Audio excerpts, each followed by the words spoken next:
Hello everyone. Today I will talk about my research using elements from Indian classical dance.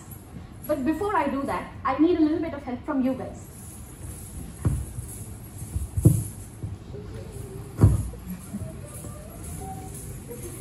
Here are some balloons. I'm sure you guys have seen balloon animals and balloon sculptures. So please feel free to take one. You know what? I'll just give you two here. Just take them because otherwise they're going to jump out of their seats. You want a pink one? Okay, can we have a pink one? You want dark pink or light pink? We'll give you two choices in pink.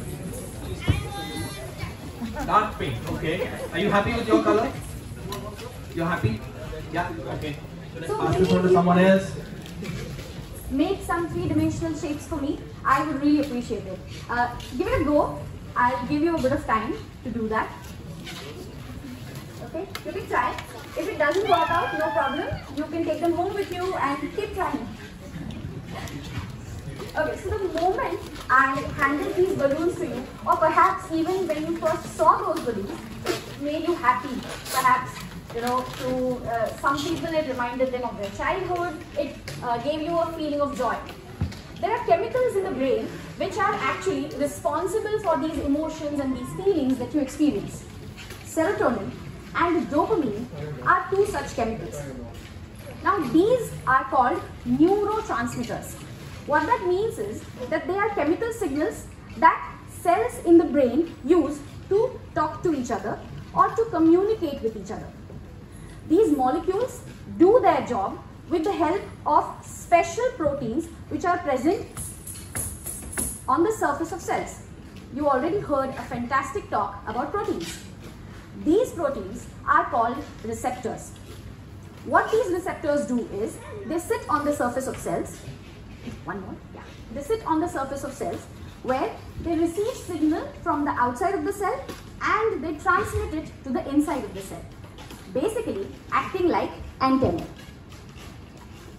Now, classical receptor theory tells us that these molecules and these receptors have a relationship like locks and keys, where the key fits into the lock, turns, opens the lock, and this opening of the lock is what is causing the signal to be sent inside the cell.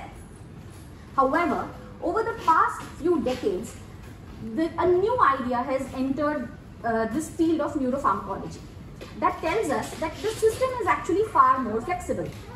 That in fact, these receptors are not rigid like locks, but they are more flexible, somewhat like the balloons that I gave you.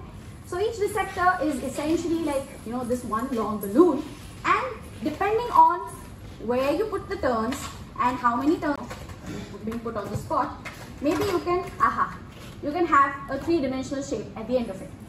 Now, I've given you guys this unexpected challenge of making all these three-dimensional shapes, and for people who didn't get the early balloons, you can, you know, have my attempts at making three-dimensional shapes.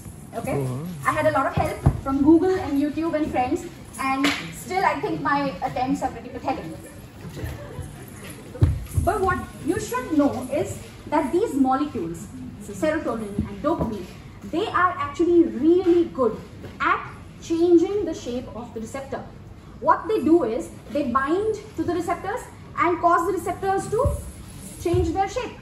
Now, depending on what change in shape the receptors undergo, different signals are sent inside the cell.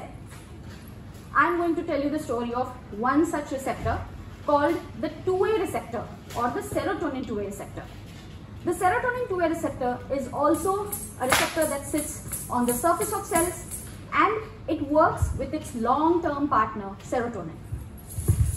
Serotonin is the happy molecule. You must have heard of it.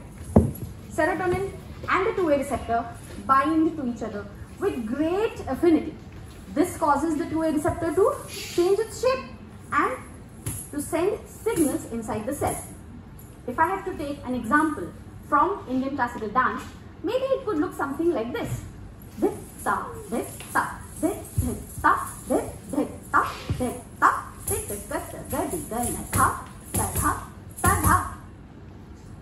no matter how much serotonin would want this partnership to be exclusive.